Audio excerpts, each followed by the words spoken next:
les détenus vivent depuis plus de 2 ans une situation invivable. Les parents des détenus vivent depuis plus de 2 ans une situation insupportable. Pour tous les détenus, la majeure partie d'entre eux, on se réveille un jour, on les arrête.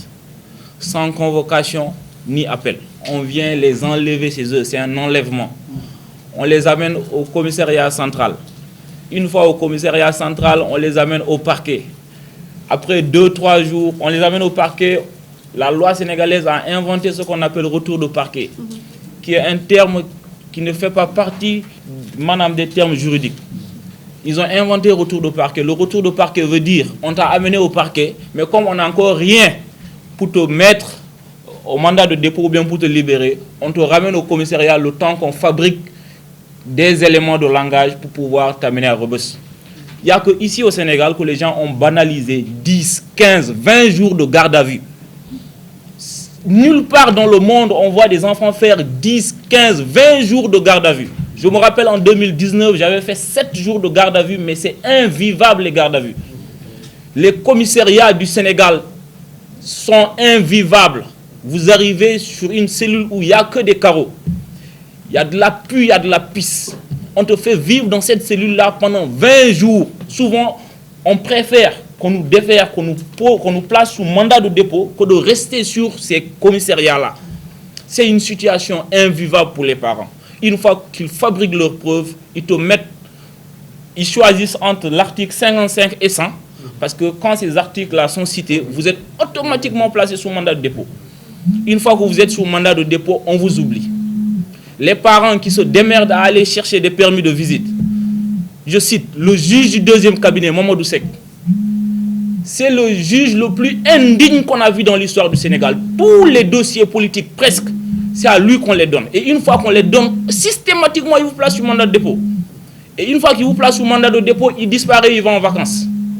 Pendant 1 mois, 2 mois, 3 mois, vous ne pouvez pas obtenir un permis de visite parce que le juge est allé en vacances. Il mène nos enfants en prison et il va en vacances. Et à partir de là, comme le dossier est en instruction, il peut rester plus d'1 an sans entendre l'enfant sur le fond, sous prétexte que le nombre de détenus est élevé par rapport au dossier qu'il a. Mais c'est lui qui les met en mandat de dépôt sans preuve. Mais après cela, il ne s'arrête pas là. L'enfant peut faire 1 an sans être entendu sur le fond. Est-ce que c'est normal les longues détentions carcérales sans avoir un seul élément de preuve de la culpabilité de l'enfant voulu placer en prison pendant 1 an, 2 ans? Et tous, jusqu'à aujourd'hui, tous ceux qui ont été jugés ont été purement et simplement relaxés. Personne d'entre eux n'a été jugé coupable. Ceux qui ont fait plus de 1 an, quand on les juge, relax pur et simple. Souvent, quand ils veulent mettre la forme, on te dit 1 mois de sursis, alors que toi, tu as fait 1 an et demi en prison. Mais les procureurs, ils doivent se réveiller.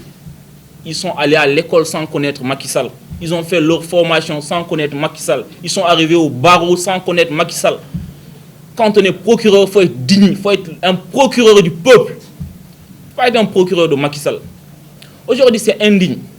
On a même parmi nous des parents, les enfants des anciens procureurs qui sont aujourd'hui en prison. Est-ce que les procureurs, ils essaient un peu de se mettre à la place de leur collègue qui a servi la République pendant plus de 30 ans? Il était là, au niveau de la justice sénégalaise, à défendre la population. Ce dernier, vous attrapez son enfant, vous le mettez en prison, sous prétexte que son père n'était pas d'accord, son père ne voulait pas être une marionnette de Macky Sall, son père ne voulait pas être soumis à Macky Sall, mais voulait être au service du peuple. 1000 et quelques enfants en prison. Mais nous n'allons pas nous laisser faire. À partir de désormais, je pense que depuis plus de 6 mois, quand on part visiter nos enfants, en parlant de visite même, pour visiter les enfants, on se réveille à 5 h du matin. On fait la queue devant Rebeuss. Tu peux rester de 5 h du matin à 14 h, voire 17 h, juste pour avoir 3 minutes de communication avec ton enfant, avec un téléphone où tu ne l'écoutes même pas bien.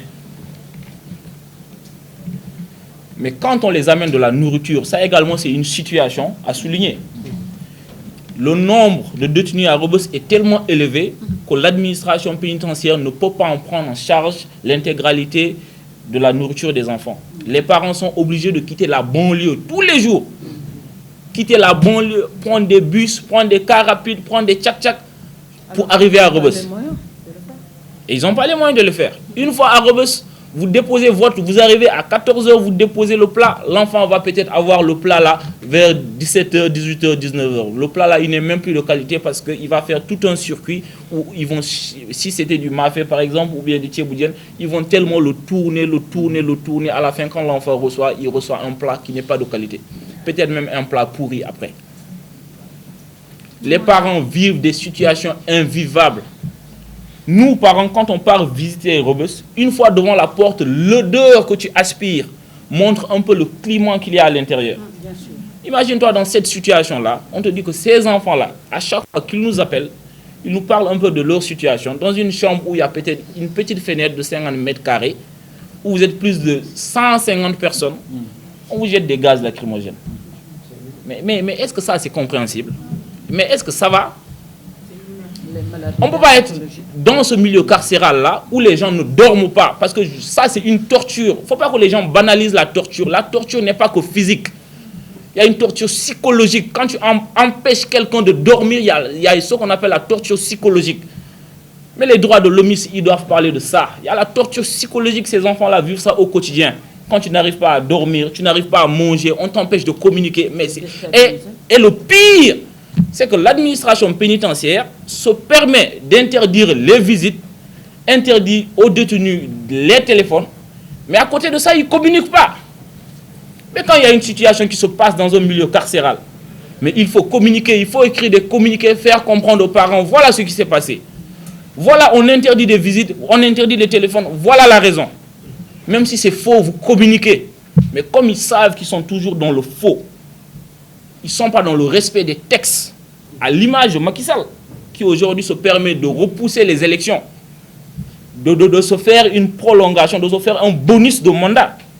L'administration pénitentiaire aussi fonctionne un peu pareil. Pour ne pas dire un peu partout dans l'administration, on a des gens qui ne respectent pas les lois et textes qui nous encadrent. À son bon vouloir, il décide de prolonger son mandat. Pour nous, le prolongement du mandat du Macky Sall, ça veut dire le prolongement de la durée carcérale des détenus politiques. Et nous n'accepterons pas que ces détenus-là puissent être une monnaie d'échange. Ils ne seront pas une monnaie d'échange. Déjà dans leur intégralité, quand ils causent avec leurs parents, moi j'ai reçu une dizaine d'appels. J'ai reçu l'appel d'Hannibal Ndim, j'ai reçu l'appel de Ousmane Sarr, j'ai reçu l'appel de Baina Gueye, j'ai reçu l'appel de Tom, j'ai reçu l'appel de Ben Taleb Sow. Tous, dans leur globalité, quand ils appellent, ils disent l'amnistie que Macky Sall est en train de prôner à travers les médias, c'est pour lui, c'est pas pour nous. On n'a jamais demandé à être amnistié, on demande à être jugé. Parce qu'ils savent qu'ils n'ont rien fait. Ils demandent à être jugés. Si son amnistie, c'est pour lui, il n'a qu'à le voter, le prochain gouvernement va révoquer cela. Ça ne passera pas. Tu ne peux pas commettre des crimes humains. Tuer les enfants innocents. Pour la majorité, ils ont une moyenne d'âge de 16-15 ans. Tuer ces enfants-là, aujourd'hui tu te réveilles un bon jour, tu nous dis amnistie. Et la mémoire de ces gens-là. Et la souffrance des parents-là qui attendent aujourd'hui que justice soit faite, que réparation puisse avoir lieu. Et on ne s'arrête pas là. Même les détenus qui ont fait une longue durée carcérale, ils doivent être indemnisés. Ça ne doit pas s'arrêter là. Ça ne doit pas s'arrêter à une simple libération. Allez-y et c'est fini, on oublie. Macky Sall a fait ce qu'on appelle la haute trahison. À la fin de son mandat, il doit être poursuivi pour cela. Parce que le nombre de parents qu'il a empêchés de dormir, le nombre de détenus qu'il a empêchés de vivre, le nombre de personnes qu'il a tuées, qu'on le dise haut et fort, même en Gambie, le temps de Yaya Jammeh, il n'y a pas eu autant de morts, il n'y a pas eu autant de prisonniers politiques. Moi, j'ai fait 6 ans au Congo-Brazzaville, mais je n'ai pas vu autant de détenus. J'ai visité les prisons en étant élève, en voyant leurs conditions, dans la sensibilisation des élèves. Mais je n'ai pas vu ces conditions-là. Les pays comme le Congo, c'est des pays réputés être des pays où la dictature règne. Mais on n'a pas ça dans ces pays-là. Sous Macky Sall aujourd'hui, tu fais un post Facebook, on t'attrape. Tu fais une story Instagram, on t'attrape. Tu fais story WhatsApp, on t'attrape. Tu partages des emojis de rire, on t'attrape. Tu fais un journal satirique où tu es comédien, on t'attrape. Mais finalement, la prochaine arrestation, ça sera certainement parce que je suis mal coiffé. Certainement. Parce qu'on a tout vu, il reste que ça. Et je suis sûr que je ne vais pas passer à côté. Mais à côté de ça, il parle d'apaisement. Mais pas plus tard que vendredi, il a placé de dizaines d'enfants sous mandat de dépôt, alors c'est lui qui parle d'apaisement. À peu près 200. Comment on peut passer un apaisement comme ça? Vendredi, tu attrapes des gens, tu empêches les gens, les manifestations silencieuses, des marches silencieuses, pour te montrer la bonne foi de la société civile, la bonne foi des Sénégalais. Ils disent on va organiser une marche silencieuse. Mais c'est aberrant. On n'a jamais vu un gouvernement aussi cruel envers son peuple. Macky Sall a une haine envers les Sénégalais. D'où vient cette haine? Lui seul sait. Parce que les Sénégalais lui ont tout donné. Depuis sa naissance, tout ce qu'il gagne vient du contribuable sénégalais. Directeur, ministre, président d'Assemblée générale, aujourd'hui président. Tu n'as jamais créé une entreprise qui te permet d'avoir des ressources. Tout ce que tu as gagné depuis ta naissance jusqu'à aujourd'hui, ça vient du contribuable sénégalais. Mais c'est toi qui te retrouves à torturer ces Sénégalais-là, à bâillonner ce peuple-là. Nous ne laisserons pas faire, on ne va pas rester les bras croisés. On a déposé une lettre au niveau de la préfecture lundi. On a respecté les 3 jours francs. Le commissaire de Médina nous a appelé hier pour faire l'enquête de moralité.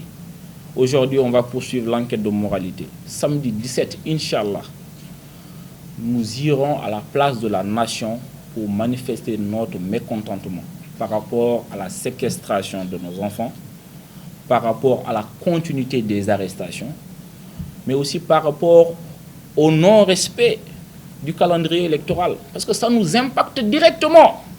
Ça nous impacte.